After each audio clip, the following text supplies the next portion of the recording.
Magandang araw sa lahat ng mga Pilipino saan man makarating ang aking boses ngayon. Ako po si Pastor Apollo Sikibuloy at tinatanaw kong isang malaking karangalan na maging bahagi ng kaganapang ito at maging kaisa sa lineup ng Duterte senatorial candidates. Isang pagpupugay sa aking kaibigan, ang chairman ng Partido Demokratiko ng Pilipinas, PDP Laban, former President Rodrigo Duterte.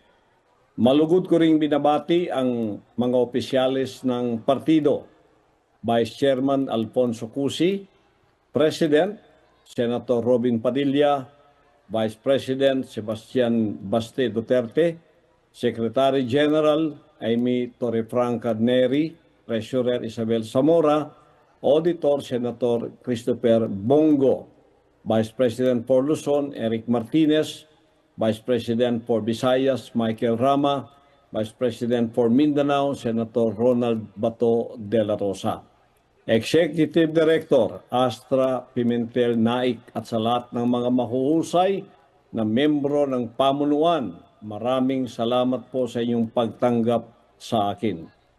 Ako ay kaisa sa mga isinusulong ng PDP Laban na sa loob ng 43 taon na pagkatatag nito ay lalaban para sa pangunahing karapatan ng Pilipino. Isusulong ang mga reforma ng pamahalaan upang maging lalong inclusive ang bansa pagdating sa paglago at paninindigan para sa katotohanan.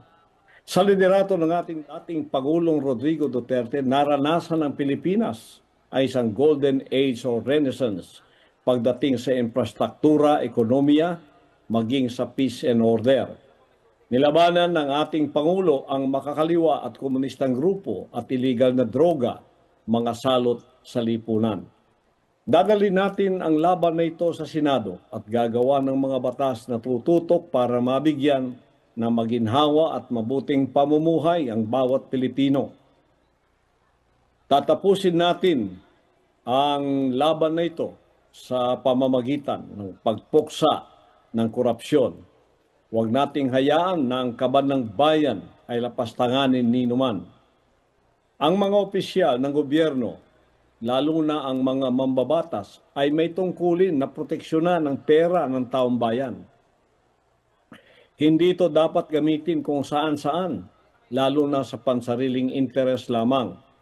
Ang pera ng taong bayan ay para sa pampublikong kapakanan, hindi sa bulsa ng kung sino man. Galit ang mga Duterte sa mga korap at magnanakaw. Galit ang PDP Laban sa korupsyon at katiwalian. Ako rin bilang isang kandidato sa partido ng PDP Laban ay titiyaking walang korap sa gobyerno at walang magnanakaw sa pera ng bayan. Maasahan ninyo ako sa bagay na yan. Ang dahilan ng mabilis na paglago ng Kingdom of Jesus Christ ay dahil sa zero corruption na pamamahala. Sa KOJC walang lugar ang korupsyon. Bawal ang magnanakaw at korap sa KOJC. Ako'y naniniwala na nagkakaisa ang mga Duterte senatorial candidates sa layuning ito laban sa korupsyon. Hindi man ako makasama sa araw-araw na pangangampanya dahil sa kalagayan ko ngayon. Sama-sama tayo at ayusin natin ang Pilipinas. Vote straight PDP Laban. Number 10, Attorney Jimmy Bondoc. Number 22, Senator Bato de la Rosa. Number 28, Senator Bongo. Number 30, Attorney J.V. Hinlo. Number 34, Attorney Raul Lambino. Number 38, Congressman Rodente Marcoleta. Number 58, Philip Salvador. At ang inyong lingkod, Pastor Apollo Sikibuloy, number 53 sa balota. Maraming salamat po para sa Diyos at Pilipinas nating mahal.